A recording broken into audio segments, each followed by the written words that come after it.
We started Eddy House. It was just following the process. There wasn't really an end game, and we just kept going and going and building and helping more and more kids. My first encounter with the Eddy House was actually through the Hope group in the police department here in Reno. They pulled up to a homeless encampment I was staying at and asked me if I've ever heard of the Eddy House, and I actually didn't. I ended up at the Eddy House. I didn't really know what direction my life was going in. Didn't really have too much to look forward to. You know, it was coronavirus. It was the winter. It wasn't like sunny days or anything, so. My first experience at the Eddy House was terrifying because it was a new place and I didn't know anybody here, but then once I got to know people, it was more comfortable. I found out through my aunt because she knew somebody who was staying here and she gave me the information on that. I was on the streets of Reno. The ambassadors found me laying there. I had a job at the time, so, when they saw me, they were like, why are you, sleeping here? And when I told them my age, they were like, wow, and you have a job and you're homeless? We have a place for you. Before I opened the drop-in center, I wasn't totally sure about the need, so I slept out by the river for 2 nights, 3 days. Just took my backpack, and there were like 3 other people with me, my son and some other community advocates, and just to see what it's like. It shocked me, the things the kids went through, just basically surviving.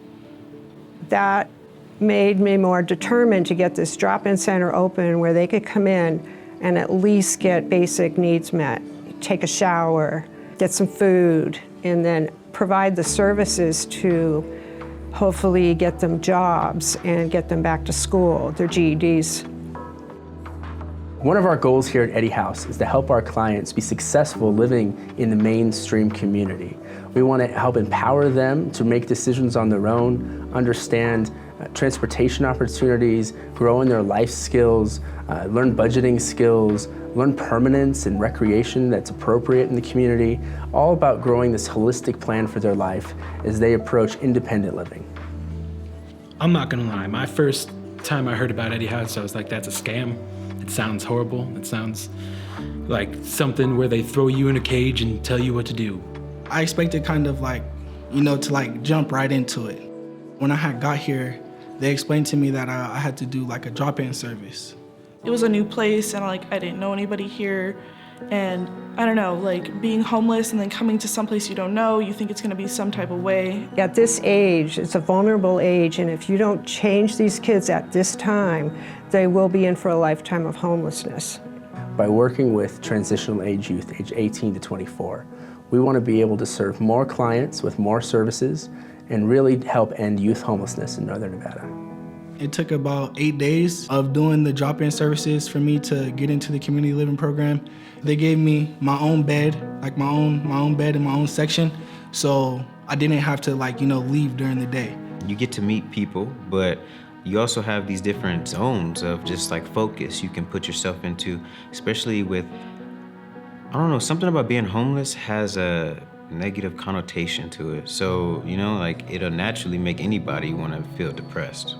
Whenever I first arrived at the Eddy House, I was very timid and I felt very down on myself because of my homeless situation and because of what I was going through. It's scary when you first get here, but the resources that they provide here are great, and the staff here helps you with things that you need help with. So they helped me get a social security card and an identification card. That was the first thing that they helped me with. They helped me go to CNA school. They enrolled me into NNOC, earned my high school equivalent. On top of that, I started working. It's about whether you want to get into a workforce or you want to go to school or better yourself, and it's for that.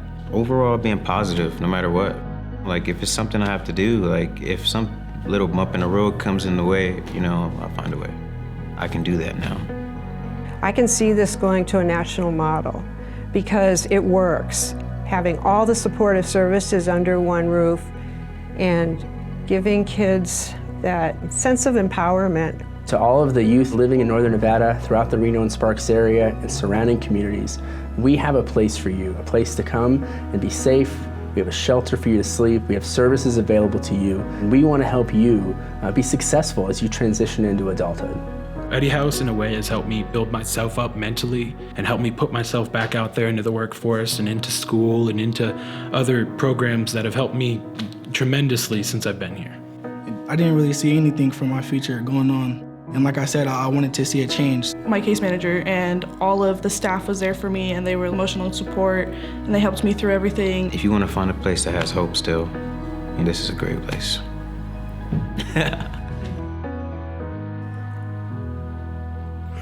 I can't tell you how grateful I feel for all the community support that made this happen. This didn't happen just one person, a few people. This was the whole community.